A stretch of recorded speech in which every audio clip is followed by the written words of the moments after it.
Before the workshop starts, we're going to show you how to navigate through the video. Below the YouTube video is the Show More button. Click the Show More button to reveal the index. You can skip to the point that you want in the video by clicking the blue time link.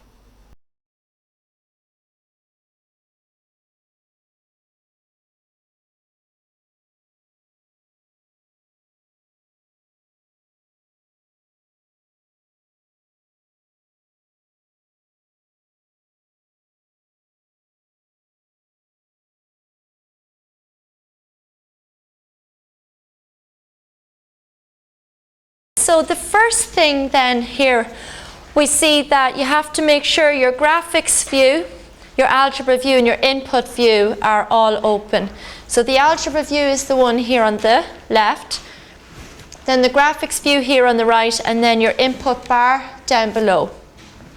If any of them aren't on view, just go up into view and just check what's on view. You have to have a little click beside. So if your algebra view is not present, just click beside it, or your graphics view, or your input bar is there. Okay, so what we're going to start off with is just entering the function x squared. Okay, so you come down to your input bar and we type f of x equals, and to do an x squared we do x, and it's the hat button that lets you put on a power. So the hat button is just over your 6. So it's x hat 2, and when you return on that, your x squared function comes up. Okay. So what we're going to do now then is, do you see task 2 there? We're going to go through task 2 and do all of these different functions. But what I want to show you first is, do you see if I type in f of x equals x plus 3? Now, I want you to see what happens here. When I return on that, do you see what happens? It overwrites my previous function because I called it by the same name. So if you put in f of x and then you put in a second f of x, it'll just overwrite your previous f of x. So what we're going to do is, we're going to put that table of functions in now. And we'll be careful that if we want them all to come up together, we will call them by different names. And if you want them to overwrite, call them all f of x. Okay? So I'm going to get rid of this one now. So I'm just going to click on that and delete that. Now, so my first one is a line. Now can you see on your booklet, it says the example of what the function looks like, and then do you see the third column, it says GeoGebra input bar command. So that's how we type it in the input bar, is the last column. Okay?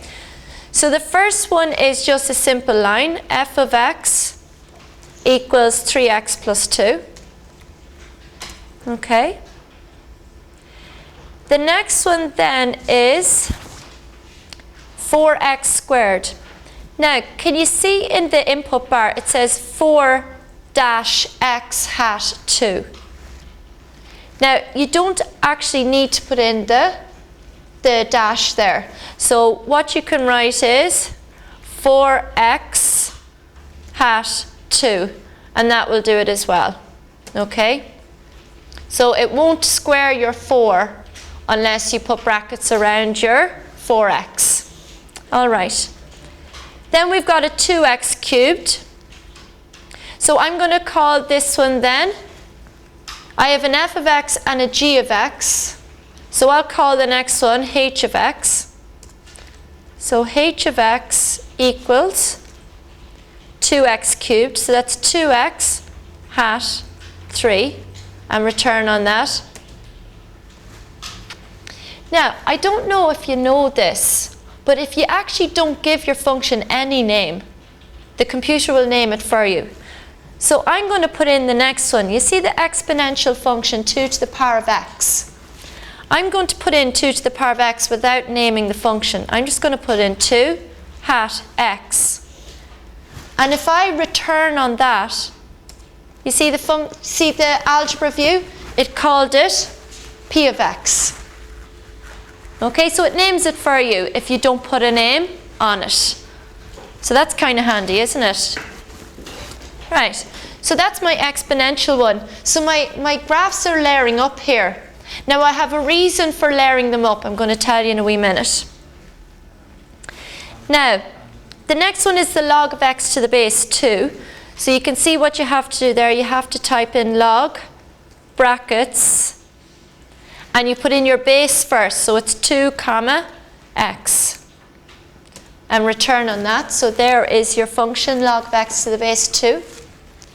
A lot easier than doing it on the whiteboard with points, isn't it? Very, very quick.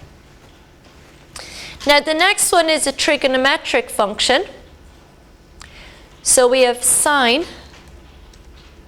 bracket, x plus pi divided by 2. And that gives us our sine function. Again, doesn't that make light work of sine functions when you're trying to teach them in the classroom? Okay? And then the last type then is a modulus. Okay? So the absolute function. So it's ABS. And we're doing the absolute function of x plus 3. So it's brackets x plus 3. Now, that table's great because doesn't that cover nearly all of your functions that you have to teach? Okay, so you could have that in your drawer now in school and whip it out if you can't remember how to do any of your functions. Now, this is why I put them all on the one page, is because if I wanted to use this for teaching, say I was doing a recap with my 5th or 6th years of all the different functions, you see the way they all have a little blue disc beside each function in the algebra view. If you click on that blue disc, it'll hide. So I can actually have them all hidden. So this is really good because I can have my work done before I go into the classroom. I can have all my functions done and I can bring them up one at a time. So maybe I want to talk to the kids first of all about a linear function. We have the chats about that. Then I hide it and I go on and talk about my quadratic function. Hide that. Maybe I want to talk about my log function. Isn't that very handy? So what you could do is, you know, if you had graphs, say with your 2nd years, you've sent them home to do 4 graphs for homework. Okay, they're just learning quadratics. You could have the 4 graphs all done out for homework and have them all ready for the next day, and then you save your file and you have it for all the years after that. Okay, the graphs that are on homework, page 72, graphs 1 to 4, I have them all saved now in a GeoGebra file. You just save it like you would a Word file. File, save as, homework from page 72. Now, what I want to do now is I'm actually going to hide them all and I'm only going to bring up my trigonometric one. Okay? Because I'm sure you've probably noticed that if you have a trigonometric function, ideally you probably don't want your x-axis as 1, 2, 3, 4. You want it in terms of pi, don't you? Okay, so what you do is you go on to the graphics view. The graphics view is this entire graph, basically. And you right-click anywhere on the graphics view. So if I right-click there, I have the function OR. That's no good. So you might have to try and find a clear space until your graphics view pops up. Can you see mine come up there? I'll just show you. Come over here. Just click somewhere on the graphics view until it comes up and says graphics. So when you go to graphics view, what I want you to do is scroll down here to graphics. Okay. Right. Do you see what comes up? It's given me the option here of my x-axis and my y-axis. Can you see the little tabs like in a file? And we're going to go into x-axis because that's the one we want to change. Okay? Now all of this is on page 29, so don't worry if you're like, oh, I'll never remember how to do this. It's on page 29. Now do you see what way we have it presently? We have show axis. Yeah, we want to see our axis. Show the numbers. Yes, we want to see the numbers on the axis. Positive direction only. Well, no, I don't want that at the minute. I might want it on a different graph, but I don't want it at the minute. This is the one I want to change, the distance. The distance in between the intervals is 1 presently. If you go into the drop-down menu there, sorry, so click on distance, because we want to change that, and go into the drop-down menu. Okay, so click on distance because you want to change it. Go into the drop-down menu, and we'll choose pi over 2. And once you change to pi over 2, just X out of it, and your graph has changed. Okay. Is everybody okay with that? Perfect. Okay. So what I'd like you to do now, to move on to page 30, I'd like you to open a new window. So you go to File, and just new window. That just save us now, deleting all that we've done. So File and new window. Is everybody okay with that? So now what we're going to do is we're going to graph vertical and horizontal lines. Because often you need these, don't you, in a question. Where does the line y equals 3 cut the quadratic? That type of question. So if you want a horizontal one, like the one there, x equals -2, that's all you type into your input bar. So x minus 2, or sorry, x equals -2, and return on that, and that will graph your horizontal line, or your vertical line, beg your pardon. And then your horizontal line is y equals 5. So just type in y equals 5 and return on that. Okay. Are everybody okay with that? Yeah. Perfect. Right. So what I'd like you to do now is, guys, can you put a new window again, please? So File, new window.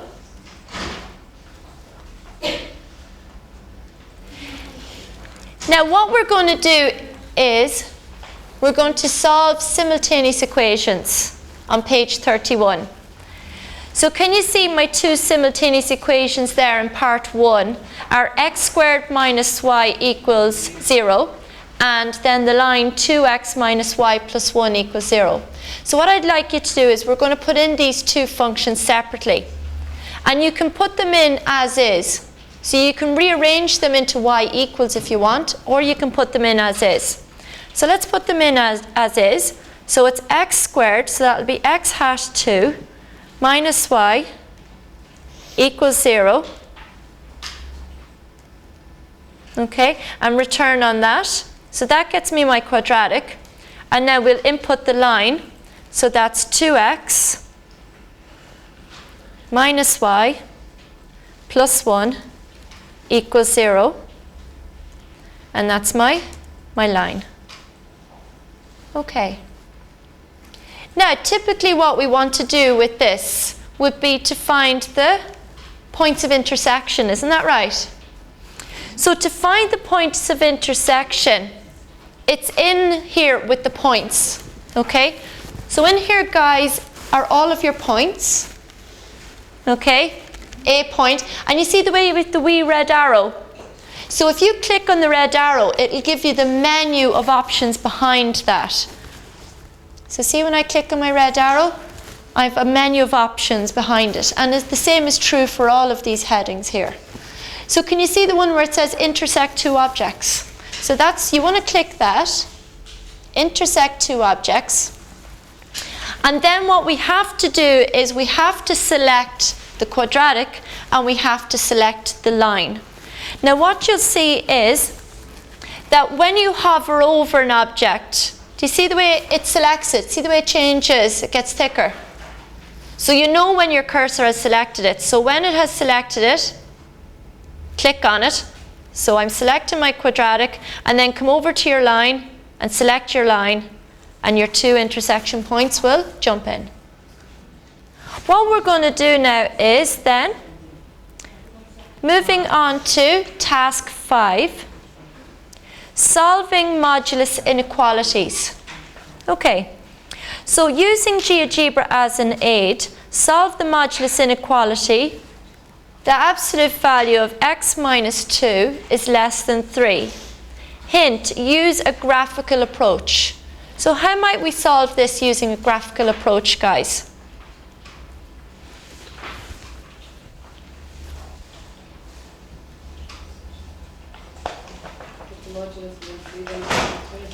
Yeah, absolutely. So actually plot the two separately and read it from our graph. So I would like you to open a new window, please. And we're going to plot these two separately, and we should be able to read where the absolute value function is less than 3.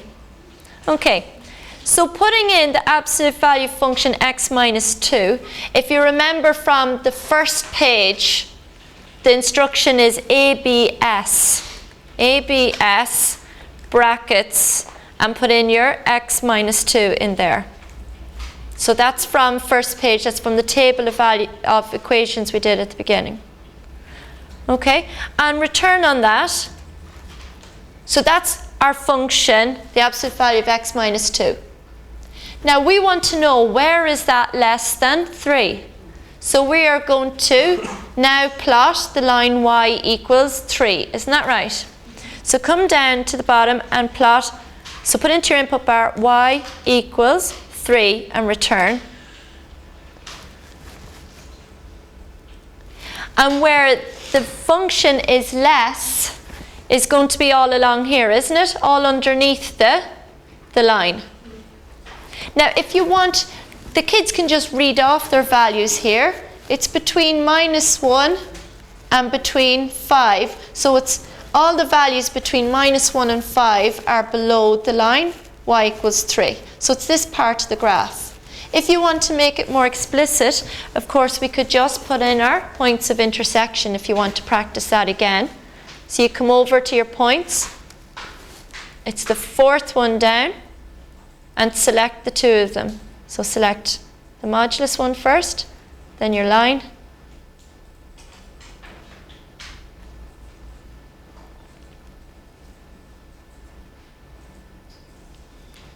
Okay.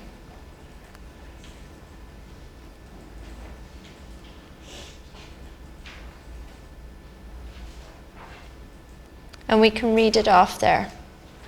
Right, so what I'd like you to do then is I'd like you to turn to page 32. And if you could open a new window, please. Okay, so this is, we're going to look at slopes of tangents to a curve now. So what I'd like you to do is, you see there number 2, it says, can we put in the function x squared? So that's the first thing, come down and input an x squared function.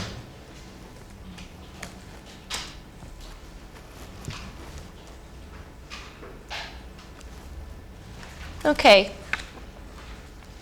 Now what we're going to do is, we're going to try to look at the tangents at certain points along this curve. So the first thing we're going to need are our points. We need one instantaneous point to investigate.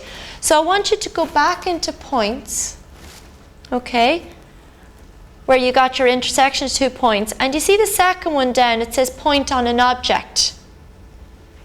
If you click on that, it just makes sure that wherever you click, it will genuinely be on the graph. So click that and come across and put a point on your graph. And that will make sure that it has attached to your graph properly. Now how you can test if it has attached properly is, if you come back over here, do you see the arrow, the very first little tab option you have? When you click in there, you're now in arrow mode, okay, which means you can select things. So come over to your point, and you should be able to if you put down your left click, you should be able to drag along your point. That's how you know that it has attached to the curve. Okay? So it's a left click, just how you move things in Word, the exact same way. Left click and drag it along. But you must be in this option, the arrow option, the very first one. Okay. Is everybody all right with that? Okay. So now there's our instantaneous point. Now what we want to do is put a tangent on it. Okay?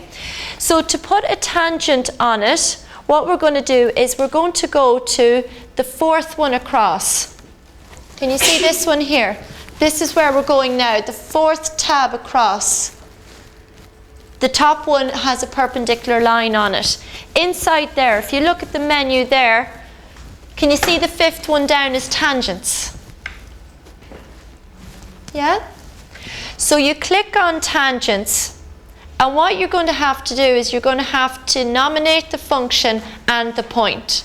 So you're going to have to click on the function and then click on the point, and your tangent will come in. Okay? And if you want to check if it's still moving, go back over to your arrow, click on that, and now you should be able to move your tangent and your point around. Okay. How's that going for everybody? Yep. Okay, brilliant. Now, for the clincher, what we actually need is the slope of that tangent. Isn't that it? So now what we've done page 32. So you can move to page 33.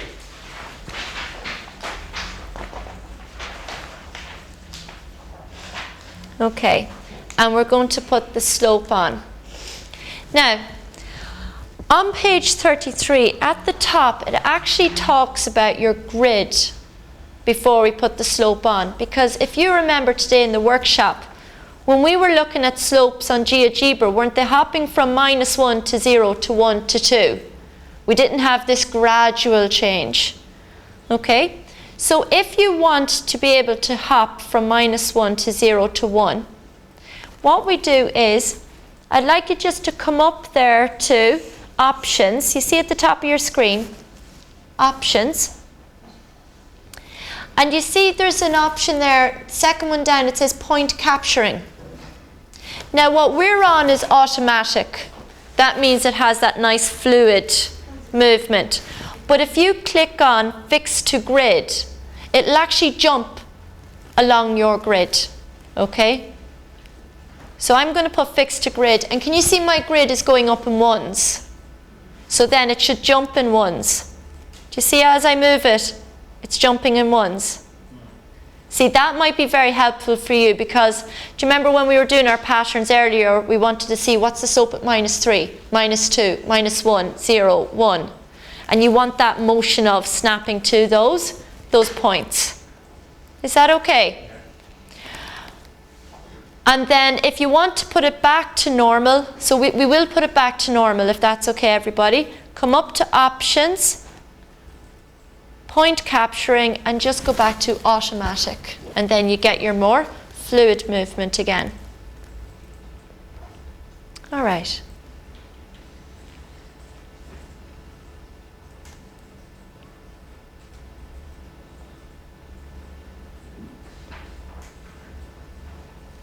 Okay, so now what we're going to do is we're going to put that slope on. So where your slope is the 8th one across. Can you see there, there's one that has angle. So 8th one across, it's in there with all of the angles, okay? So if you look there, can you see it's the 5th one down in that menu? Yeah? So come down and click on slope, and then just click on your tangent there, and your slope jumps in. So now you see, isn't this looking very like what we did earlier? And it's not as hard as you would think to make. So if I come back to my arrow, now I should be able to move around and see how my slope is changing as I move around my x squared function. Okay.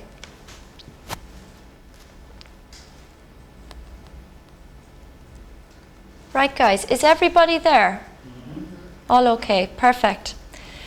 Now what we're going to do is, do you remember we had that cool demonstration this morning where it actually traced out the slope function? We're going to do that now, okay? Where we trace out the slope function. So we want to plot, basically, the slope function will have the same x values. So when x is 1, what is my slope? My slope is 2. So I want this to plot the point 1, 2. Okay? And I wanted to do it for all of the points, and I should get my slope function. Now, this is a quadratic, so what should my slope function look like? A line. Perfect. Okay. So this is what I want you to bear in mind. Your x value, you want it to be the same. Okay? But your y value, you want to be the actual slope value, the 2. So what we do here is, can you see on number 8,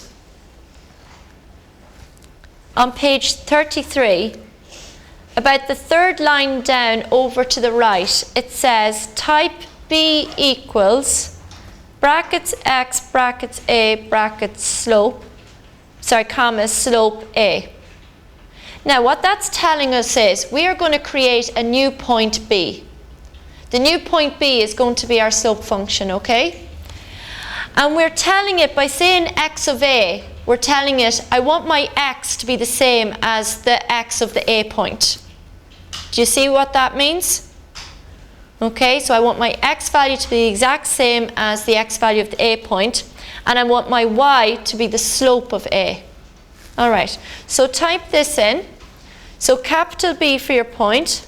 So B equals brackets x of brackets a,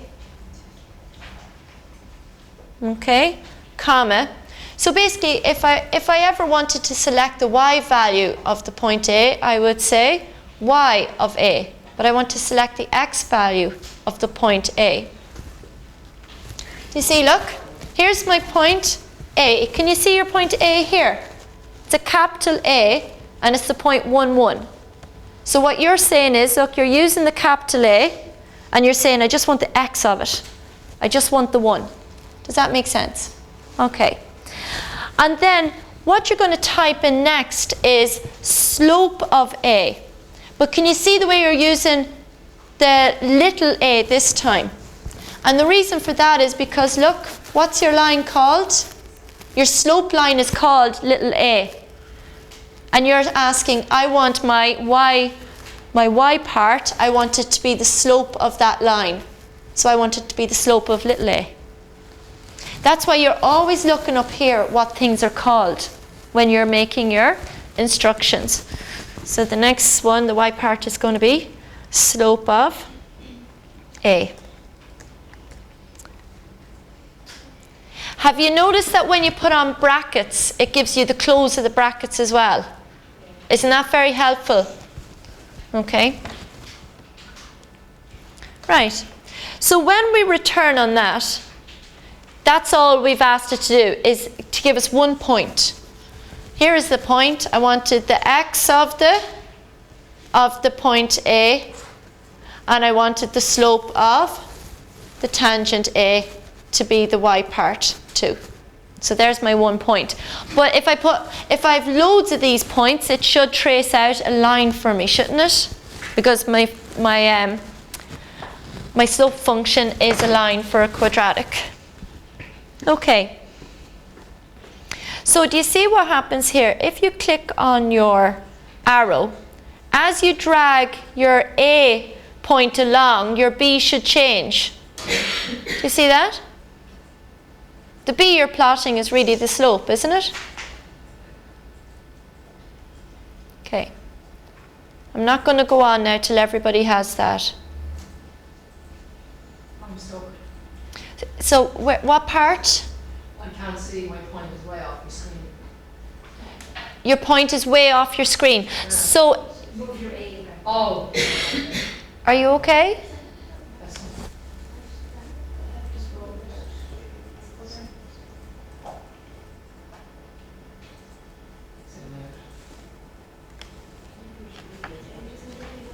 Ah, right, okay. Now I'm with you. Sorry. Okay now, perfect. Is everyone else okay? Now, so can you see that our B is changing, but you remember earlier this morning we traced that out so it would actually show us the line. So all you do is come down to the point B and right click on B. And you see it gives you the option, the fourth one down, to put the trace on. So you come down, put your trace on, and now when you move your A dot, your A point, it will actually trace out all of those B values, all those B points into a line. Okay?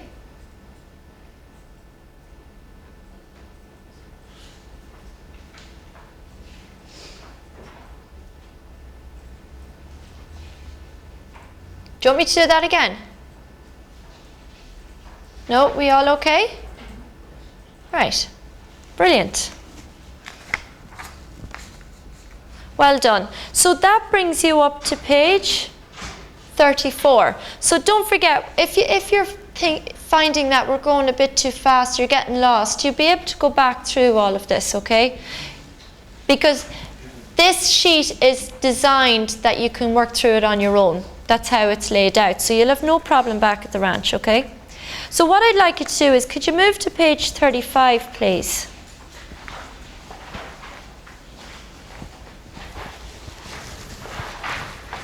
Okay. And could you open a new window, please?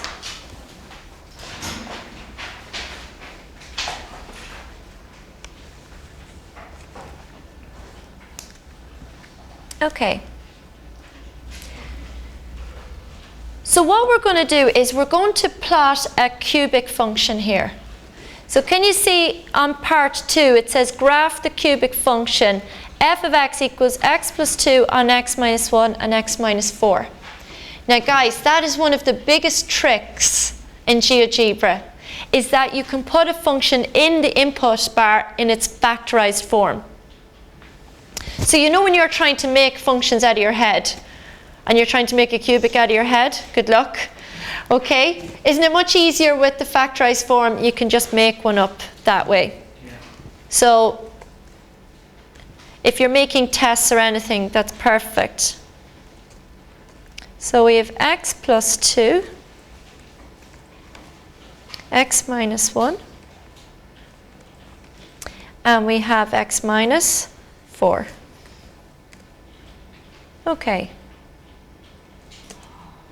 Now, what should have happened, guys, is, for some of you anyway, did your graph go over the page?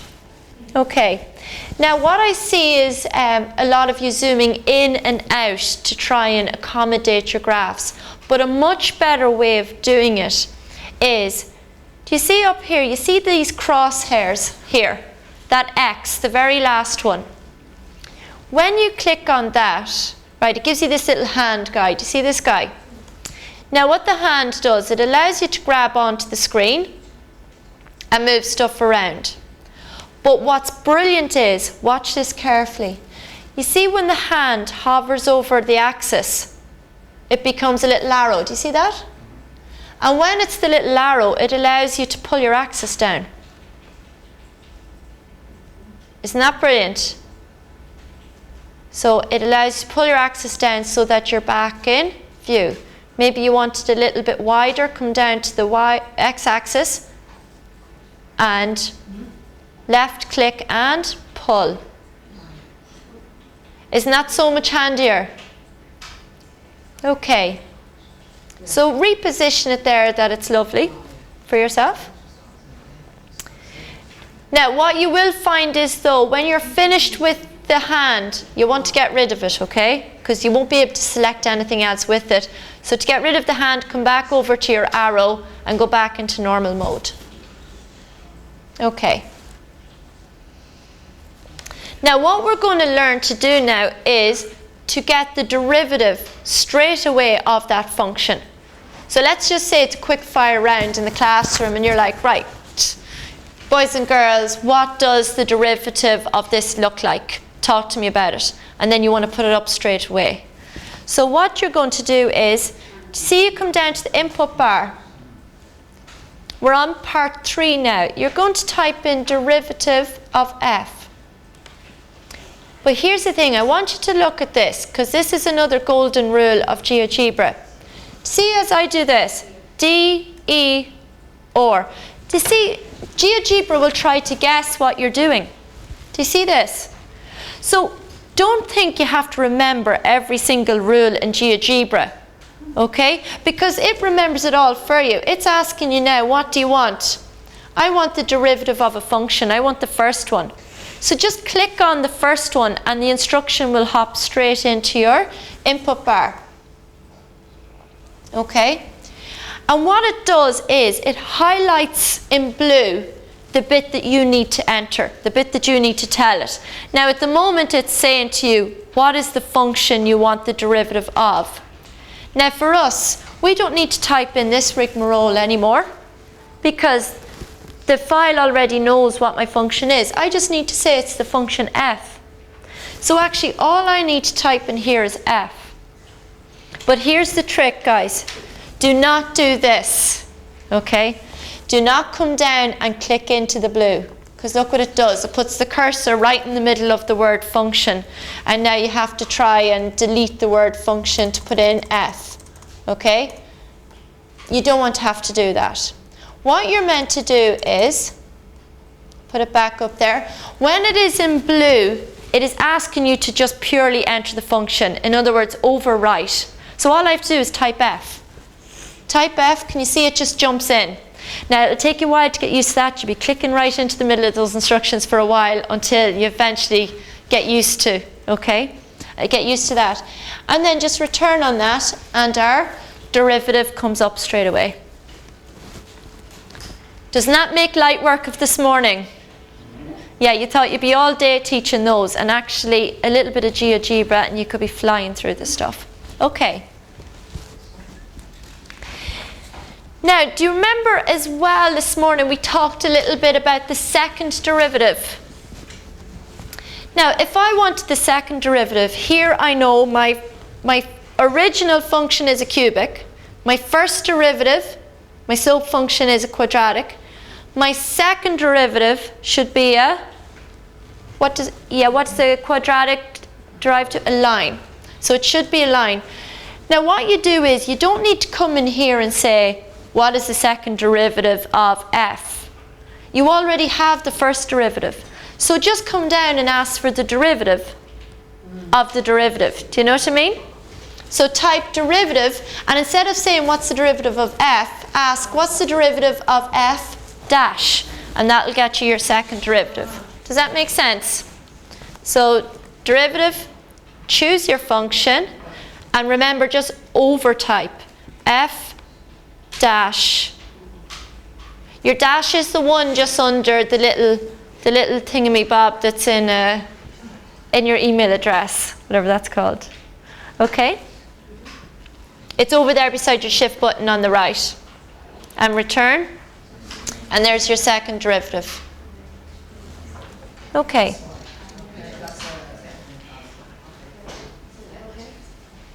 So how are we getting on with that, guys?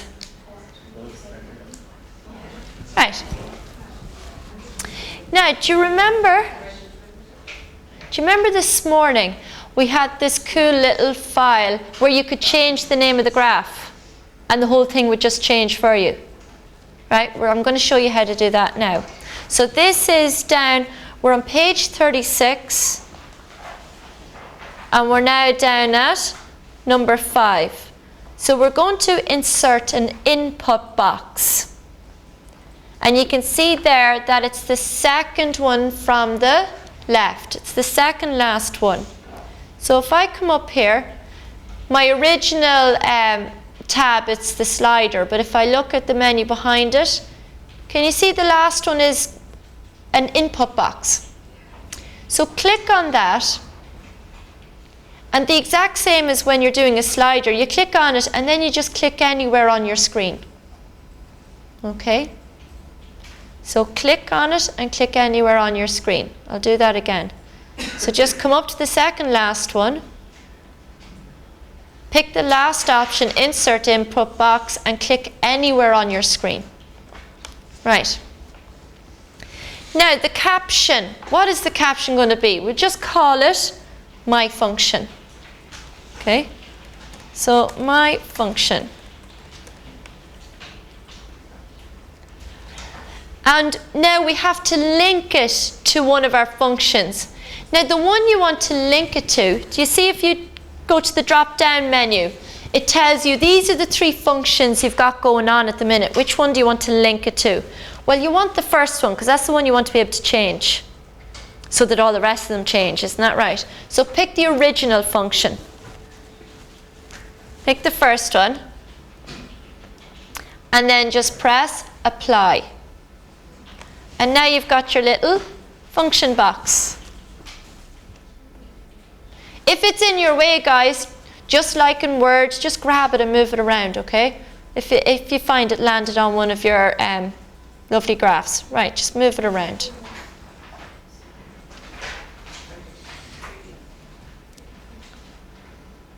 Did that work out for everybody? Okay. So here's the magic that we saw this morning, is that I have this GeoGebra file set up, but I can do all the kids' homework on it, right? So I'm just going to change some of my factors. So just click into your box and change your factors. I'm going to change my first one to x plus 4. I'm going to change my next one to x minus 2. And I'll change my last factor to x minus 5. And return on that, and the whole model changes. Now mine got massive there, so I'm going to have to go back over to my crosshairs and put some manners on my graph and pull it in there.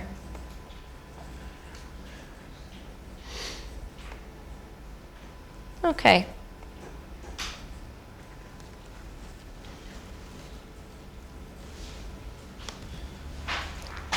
How did that work out? Are you impressed with yourself? It looks good, doesn't it? It looks really, really good. Right. So what we're going to do now is, we've done all of that, so can we come up now to page 38, please?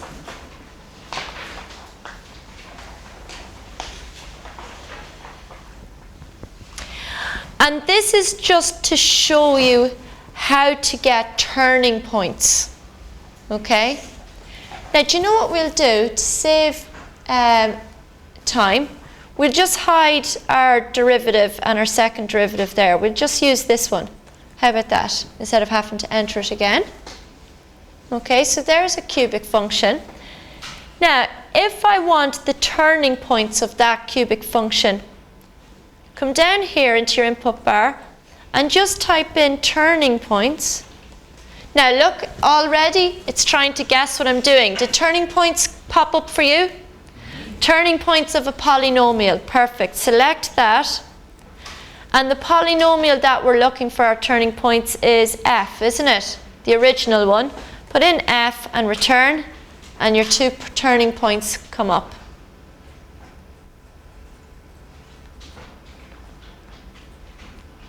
Isn't that brilliant? Did everybody's work out? Yeah? Brilliant. And then we can do the inflection point as well. So come down and type inflection point. Again, watch out for guessing what you're trying to do. It does, and it guesses it after INFL. And again, the inflection point of F. Return on that. And we know now that's where this changes from my slope decreasing to increasing. Okay. Now, did everyone's work out there? Okay.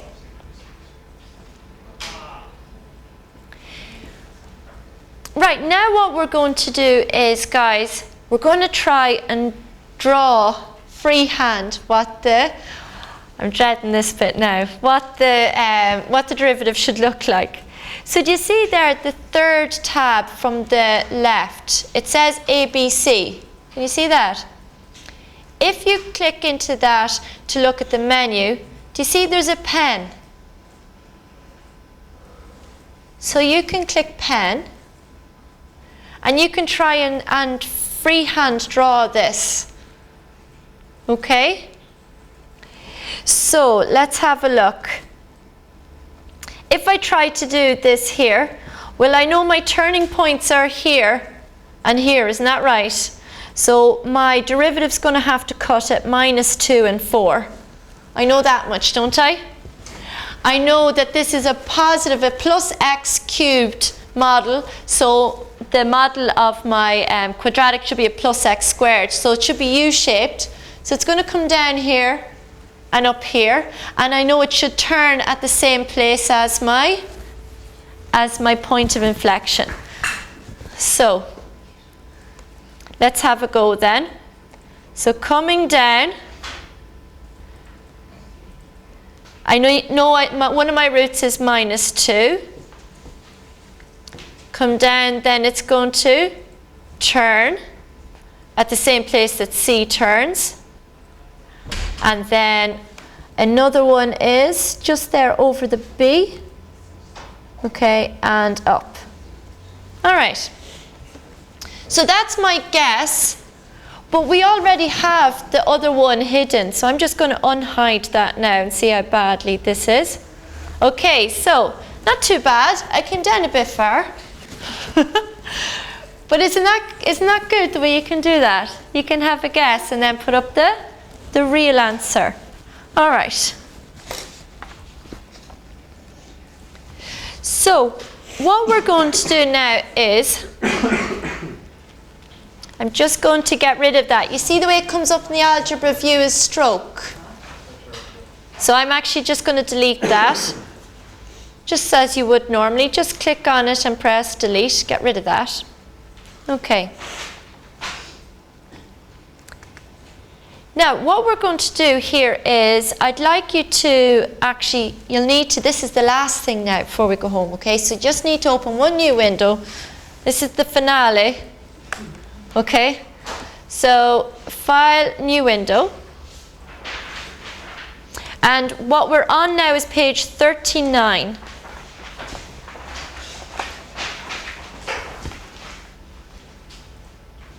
And I'd like you to come down to number 1, just underneath the diagram. Number 1, create a slider C to vary between -5 and 5 in steps of 1. Now your slider is the second from the left. And it's actually the top option, isn't it?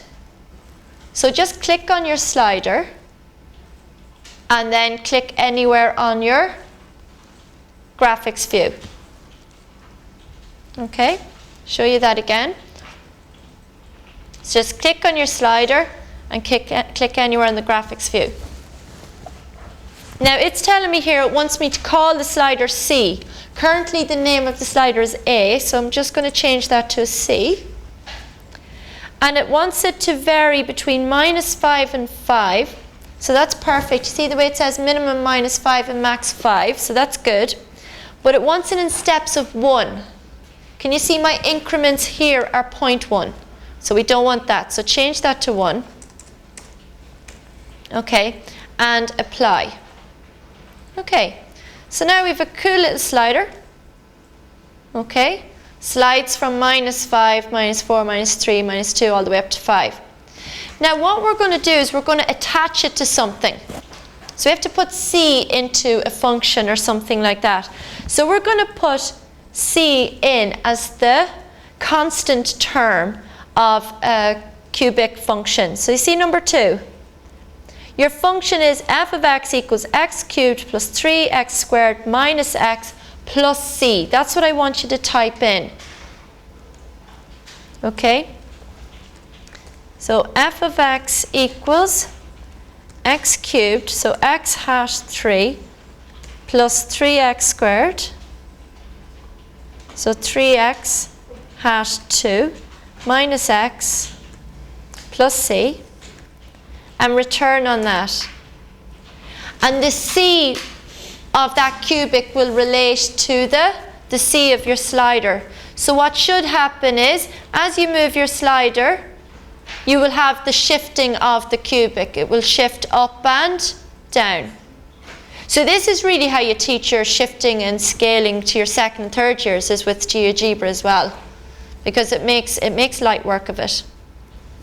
Okay, now here's the question. How do you think this is going to affect the derivative, the slope function? So if my graph is moving and shifting up and down, how will my slope function be affected? It won't be. Very good. It shouldn't be affected.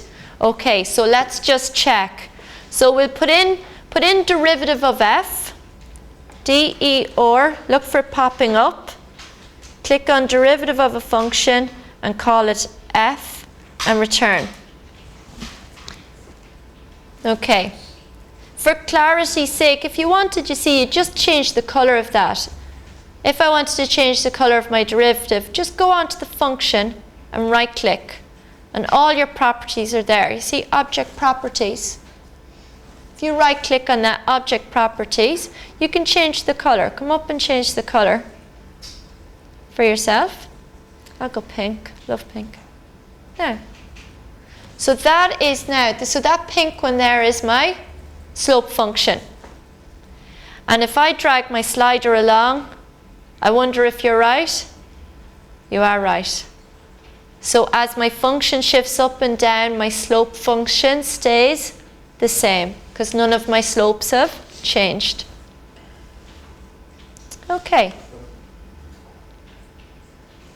So what we'll do is, I think we'll finish it there, guys.